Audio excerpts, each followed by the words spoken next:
По предварительным итогам повторного голосования вчера, 1 марта, приняло участие в голосовании 70% граждан Республики Абхазия, что составляет 100 412 человек.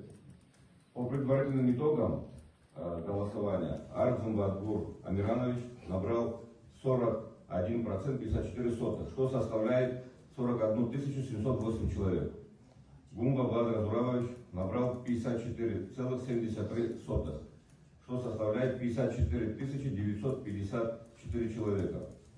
По итогам повторного голосования избранным президентом Республики Абхазия является Гумба Бадра Зуравович, который набрал 54,73%. Хотелось бы также отметить, что явка была по сравнению с первым туром на 1000 человек, примерно на 1000 человек больше. Вот. А также повышенная явка была по городу Москва и Черкесск.